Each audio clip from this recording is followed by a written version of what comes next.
So if you're thinking of getting your private pilot's license, this is a video I think you're really going to enjoy. Hey there, my name is Trent. I am a commercial pilot and flight instructor. And in this video, I want to do what might have been done in other videos, plus some extra things that I'm pretty sure you probably haven't seen or heard before. So here's what we're going to cover in this video. First of all, what is involved in getting your private pilot's license? How long does it take?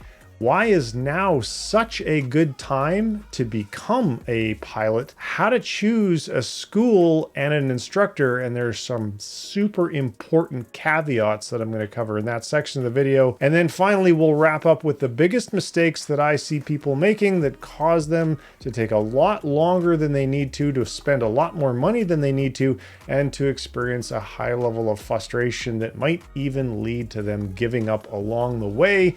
And of course, that's no fun at all. So if that sounds good to you, stick around because we're going to jump right into it.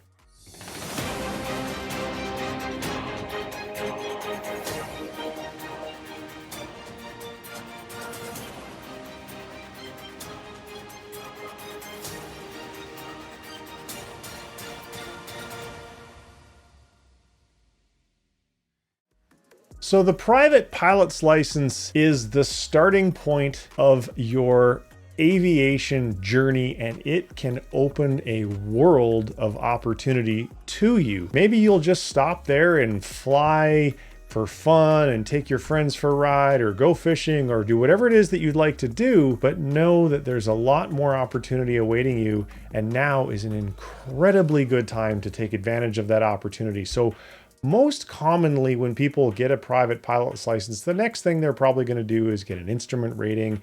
Then they might get a multi-engine rating, or they might get a commercial rating, or they might get all of that. And then they might even go on to get a number of different instructor ratings, most commonly the certified flight instructor, the certified flight instructor instruments, and the multi-engine instructor. And I actually did all of that stuff, and I did it in record time, just a couple of months. It was actually about 3 months, but more details on that can be found by watching this video right here.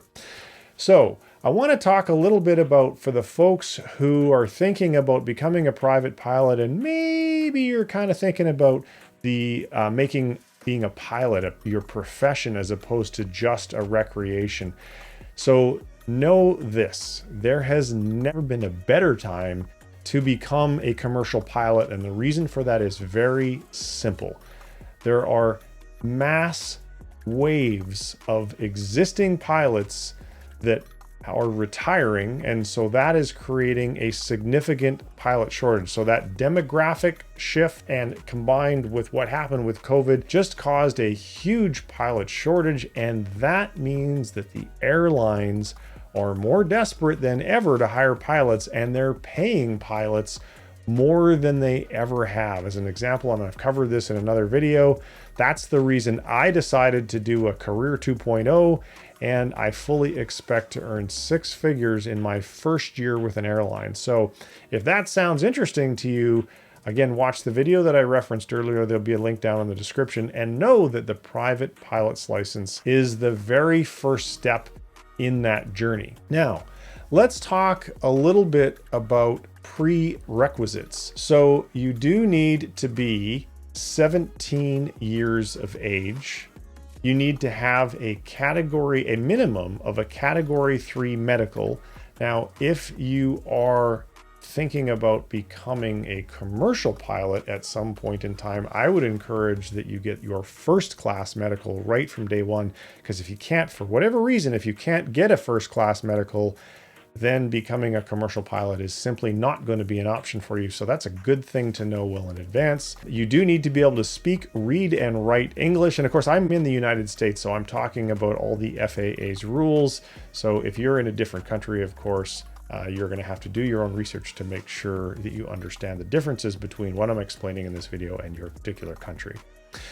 And then the very first thing that I would encourage that you do if you meet all those prerequisites is go and get yourself a discovery flight. So a discovery flight, if you've never ever flown before, The whole idea is to sort of wet your whistle about this whole being a pilot thing. You're going to go up with a flight instructor. You're going to fly around for a while. You're going to look out the window. You're going to just enjoy what it is to be a pilot. And more than likely, you are going to get the bug at the end of your discovery flight, and you're going to want to continue. So now let's talk a little bit about timeline. So rule of thumb, it's all over the map. You could do it in as little as a month. A lot of people take 6 months, 3 months, 4 months. It really all depends on how often that you fly. Now, in my case, I got mine quickly in the bare minimum number of hours, and I actually did it in Canada many years ago. And that was because I was flying, I think it was 3 or 4 days a week. I was super focused on that. So this is really important for you to understand, because I know that a lot of people come into this and they're thinking about, they're limited by budget and or limited by their free time. Just know that you're going to spend, the faster you go, you'll actually end up spending less money, because in between flights, the shorter the amount of time that you have between your flights, the less likely you are to forget what you've learned. And therefore, you're not going, so it can be 2 steps forward, maybe a quarter of a step back, 2 steps forward, a quarter of a step back between flights. Now, if you're only flying once a week, you're going to take a long time, because you're going to go out and you're going to learn something, and between that flight and a week later, you're going to get rusty, you're going to forget a lot of stuff, so you're going to end up having to do a lot of repetition in your training. So just know that the faster you decide to go, the faster you can get your private pilot's license, the more proficient you're likely to be, and you will probably end up spending less money in the process. So now let's talk a little bit about testing. How are you going to be tested so that you can actually get this certificate? So the FAA requires essentially 3 different types of tests. There's going to be a written test, there's going to be an oral exam, and there's going to be a practical test. Now, those last 2 are at the end of your training, commonly called the check ride. The written test can be done anytime, and I recommend you do it at the very beginning. So how do you get ready for that written test when you know absolutely nothing? And the answer to that is ground school. So there's quite a number of different ground school providers. Now, some of you may not need a ground school. Some of you may be excellent studiers, and the FAA produces all sorts of manuals that you can use to study from. So probably the most common of the FAA manuals is what we call the PHAK, the Pilot's Handbook of Aeronautical Knowledge. This is one of a number of books that are available from the FAA. You can get them off of Amazon, or of course you can get them electronically if you would prefer. This one here is kind of the pilot's best friend. It's a bit of an encyclopedia. It's more of a reference book than something that you would ever read from cover to cover, but it does call, it's the FAR and the AIM together. So when it comes to helping you to understand what you're going to be tested on, the FAA does not keep it a secret. They actually publish these guides called Airman Certification Standards. We call it the ACS. This one particular one is for the commercial pilot, but they make these for the private pilot as well. So I want to make sure that you really understand how important this is. This is not like the PHAK where it's filled with knowledge. Instead, this is like your roadmap to passing your check ride. So make sure that you understand what this ACS is, because it's going to show you in this section, you need to know this, this, and this. And in this section, you need to know this, this, and this. And when you're getting your check ride with your DPE, for every one of the sections that applies to you, it is fair game for them to ask you about any one of the skills in that section or any one of the pieces of knowledge in that section. This is your best friend when it comes to getting ready for your check ride. For those of you who want to study on your own, there is absolutely no lack of information available for you to do that studying. But just know that there are also organized ground schools that you can go through. So I'll name a few of them. Gleim, Gleim is one, King Schools is another, Sporties is another, and there are definitely more than that. So just know that if you're not really the type of self-study person, that there are no lack of online ground schools available for you to take. Also, if you wish, you could work directly one-on-one with a certified flight instructor to do ground school. That would obviously be the most expensive because you're going to have to pay them whatever their hourly rate is to teach you the things that you really probably could learn on a self-study basis. All right, so now that we've talked about testing, let's talk about the minimum requirements that are going to be required by the FAA. Number one, for a private pilot's license, you need to have 40 hours of flight time. If you're up there in the Great White North in Canada where I trained, it's 45 hours. And if you're in a different country, I don't know what it is, so you'll have to look it up on your own. But here in the United States, it's 40 hours. And of that 40 hours, 20 hours must be with an instructor. And during those 20 hours, you must cover 3 hours of cross-country training, 3 hours of night training, 3 hours of instrument training, and then 3 hours of flight test prep as you get closer to your check ride. Then in addition to all of those dual hours, you will need to make up the difference to the 40 that is the total with solo hours. Now, to take you, because it's kind of like what I mentioned earlier, 2 steps forward, 1 step back, 2 steps forward, 1 step back, because every time you're not flying, you're getting rusty. So I would encourage you to budget an extra 10 to 20 hours into your budget to become proficient enough so that you're able to pass that check ride. So now let's talk about how to choose a school and or how to choose an instructor. Now, most people are attending a school because they don't own their own aircraft. However, I met a guy the other day who's like, I'm going to become a pilot. He bought a plane first, and then he went and found an instructor to teach him in that aircraft. So let's talk about schools. First of all, there's two main buckets for schools. One is called Part 61, and one is called Part 141. And in this video, I'm not going to go at great length to describe the differences to you because you can easily Google that. But what I do want you to understand is that basically a Part 141 school follows an FAA approved curriculum and generally speaking takes longer. A Part 61 school, which is the type of school that I attended, there is no FAA approved curriculum. It's whatever the school decides or whatever the instructor decides they're going to teach you. And so what that creates for you is it creates the opportunity to go faster if you are a quick learner. So I am a big fan of Part 61 schools, and I would strongly encourage that you give the Part 61 a bias when you're looking at which might be better for you. So now let's talk about the differences between, or actually 3 or 4 really important things that I think your school must have in order to be a good school for you to do your training at. And thing number one is they've got to have enough aircraft relative to the students they have so that you can fly often enough. I've talked to so many people who said, yeah, I went to this school or that school for a while.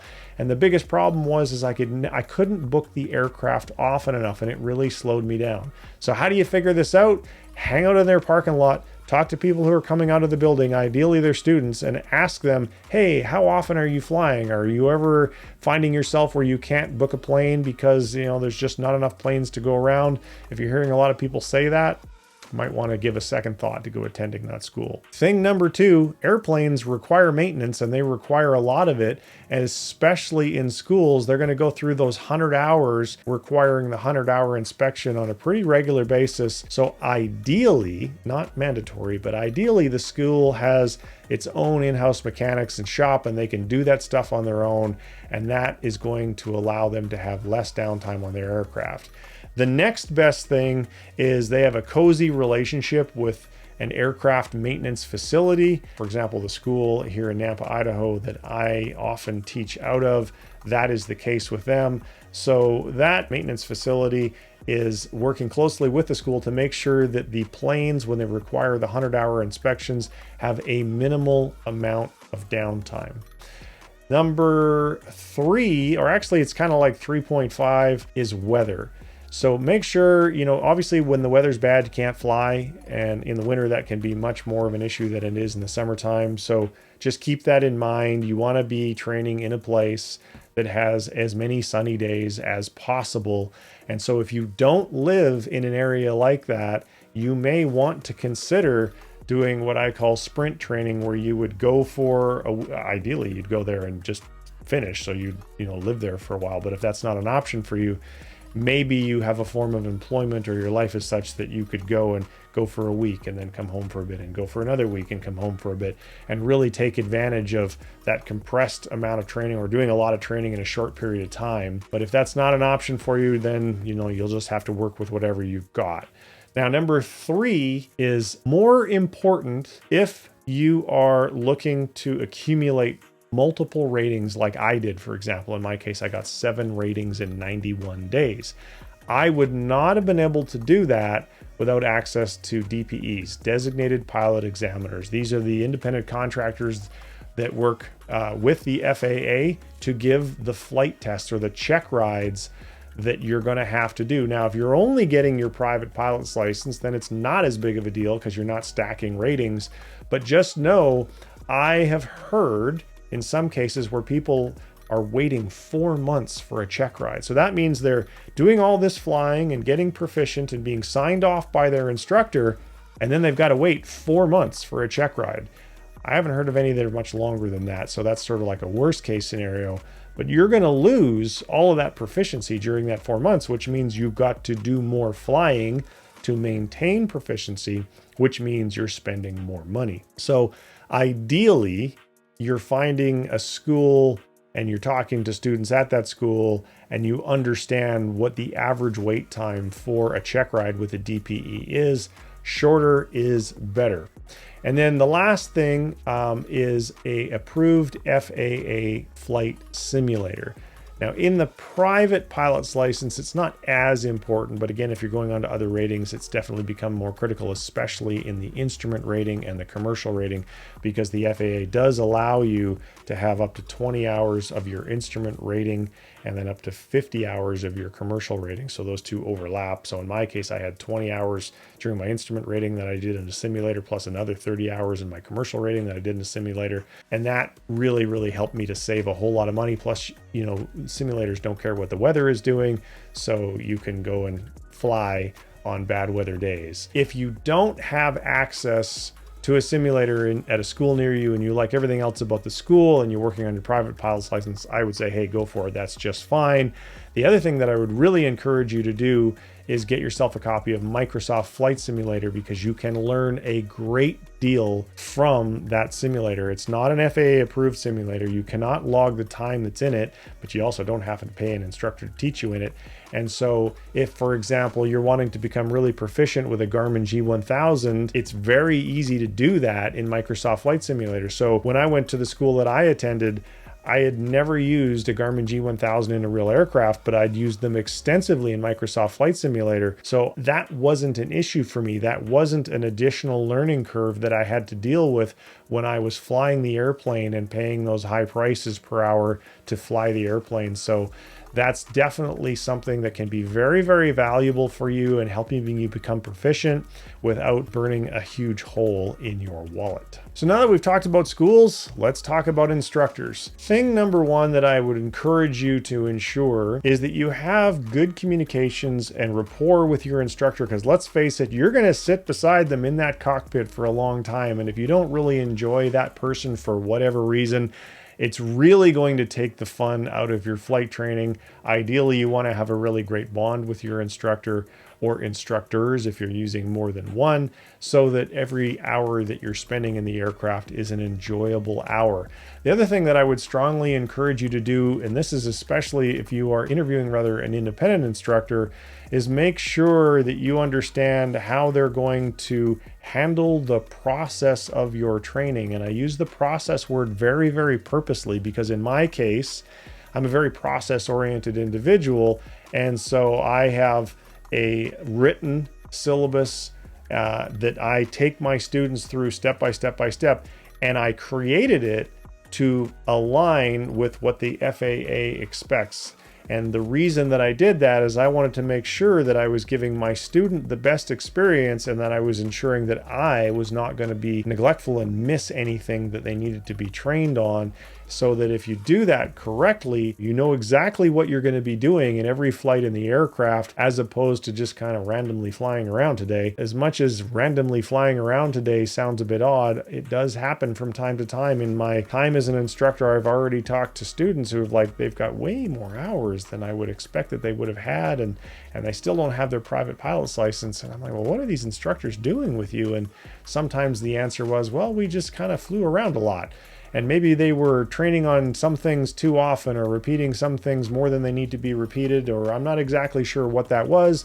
But just the point of this section of the video is be diligent about how you select your instructor, and pay attention and make sure that you understand what the teaching and training experience that they're going to give you is going to be like, and make sure that that lines up with your expectations. All right, so now let's talk about the actual flying that you're going to do as a part of your training. So each and every flight, you can expect there's going to be a pre-flight, then you're going to go fly, then there's going to be a post-flight debrief, and that's where your instructor is going to be giving you feedback on how you did in the cockpit that particular day. That's going to happen over and over and over and over again throughout your training. So the first milestone that you're looking to reach is that first solo. That is the opportunity for you to go flying with nobody else in the aircraft. That will happen at some point. In my case, I think it was after 11 hours. Most people take a little bit longer than that, but just know that there's a very regimented process described by the FAA that we as instructors have to take you through to make sure that you are ready and proficient and safe for that first solo.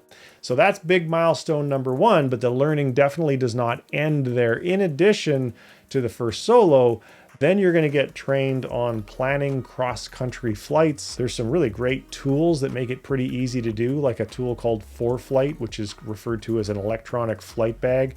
The FAA is on board with you using 4Flight. It's honestly the pilot's best friend.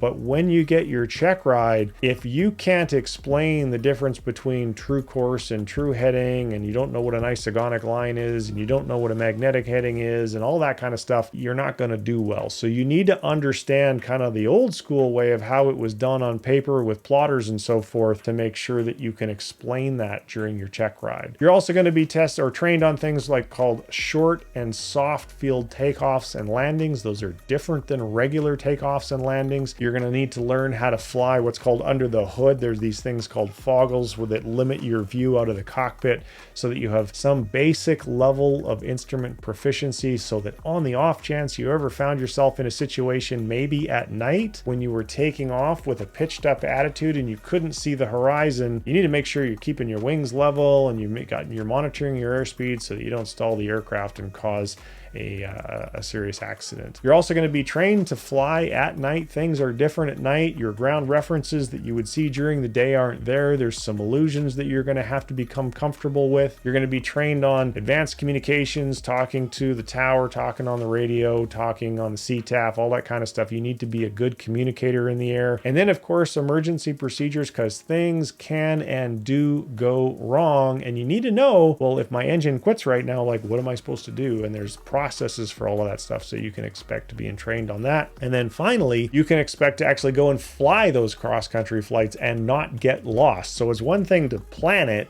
but it's another thing to fly it, and you need to make sure that when you leave and you're going to here and here and here, you can actually get to those places without getting lost, without running out of gas, and so forth. So flying cross-country is a big part of getting your private pilot's license. All right, I want to wrap up this video by talking about some of the biggest mistakes that people make during their private pilot training. And these mistakes are really important for you to understand, because if you make them yourself, there's a couple of undesirable outcomes. Number one, it'll take you longer. Number two, you're going to spend more money. Number three, you're probably going to feel really frustrated, and unfortunately, sometimes that frustration leads people, combined with the other two that I mentioned, to just kind of giving up and not ever achieving their goal, and it's really sad when that happens. So the biggest thing that I can, and I've talked about this in pieces, but I want to recap because it's so darned important. When you choose a school, make sure that you pay attention to the things that I talked to you before. Do they have enough aircraft? Do they have enough instructors? How are those aircraft being maintained? And how long are you going to have to wait for a DPE? The next thing is the frequency of your training. How did I get 7 ratings in 91 days? Very simple. I flew every single day, unless there was thunderstorms, in which case I didn't. But I flew often, and making sure that you have the smallest gap possible between your flights will keep your proficiency high, will keep you moving forward and progressing, and that knowledge literally just compounds on itself, and that will help you to save a whole lot of money because you won't be taking as many steps back that are those steps back that are caused by having large gaps between your training. You know, flying once a week is not enough. It'll take you forever. Flying twice a week is the bare minimum. Flying 3 times a week is better. Flying 4 times a week is better yet. Now, I understand that not everybody has the budget to do that, but just know that your overall budget will actually end up being higher the longer you take and the more flying you do. So you might say, well, I can only fly so often because I only have so much income over this period of time. So maybe what you want to do is delay the start of your training until you have some savings in place so that you can fly more often once you start, so that you don't actually have to spend as much money as if you were just doing it kind of piecemeal whenever you had a little extra couple of bucks to be able to afford another flight. And then finally, I think the biggest mistake or another big mistake that people make, well, there's a couple. So not understanding the ACS, not using the ACS as a part of getting ready for that oral exam, and then not working with an instructor that maybe you're just not super stoked about. The number of messages, and I receive, thanks to the popularity of my videos, I receive a lot of messages. The stories that I hear from people just having kind of a bad experience with their flight instructor. They had a part-time flight instructor who wasn't available very often, or they had a flight instructor that didn't seem to really be super focused on following a really diligent curriculum or whatever it is. But the point here is this: your flight instructor can have a profoundly positive and unfortunately a profoundly negative experience on your flight training. So make sure that you're really diligent about who you choose. You might even, want to have a discovery flight with more than one flight instructor, or if you don't do it that way, you might want to train with maybe, especially if it's a larger school with multiple instructors, go with more than one of the instructors and see which one you like the best, because that chemistry between you and your flight instructor is incredibly important, and it will make your training a whole lot more enjoyable. Now, I do get a lot of requests from people around the country who want to come and train with me. Happy to do that, and all of the information that you need can be found right here. It'll also be in the description. It's on the flywithtrent.com website, and there will be an accelerated training page on that site, and that's where I put all of the information that you need. So if you are interested in doing any accelerated training, go ahead and check that out, then fill out the new student application, and I will get in touch with you promptly after that. If you have thoughts or you disagree with me about what we've covered in this video, I would love it if you would take a moment and put that down in the comments. It serves a number of purposes. Number one, the other people in the Fly with Trent community get to hear your perspective, which I think is important. Number two, the more comments and engagement there are in the video, the more the YouTube algorithm will show the video to other people, which would be a huge thank you to me for making it. It also gives you the opportunity to ask me questions and me to give you answers, because I do very actively manage all of the comments that are left for my videos. So if you really enjoyed this video, I would love it if you would smash that like button. And if this is your first time watching one of my videos and you're not yet a subscriber and you'd like to see more videos from me in the future, maybe consider becoming a subscriber and clicking that little bell so that you get notifications of future videos that I produce. So thank you very much for hanging out with me for however long this video was. I won't know until the editor's done editing it. It's been a pleasure to have you here. I hope that this has been helpful to you, and I look forward to seeing your questions and comments right down below the video. Take care, have a great day, and we'll see you in another video soon. Take care, bye-bye.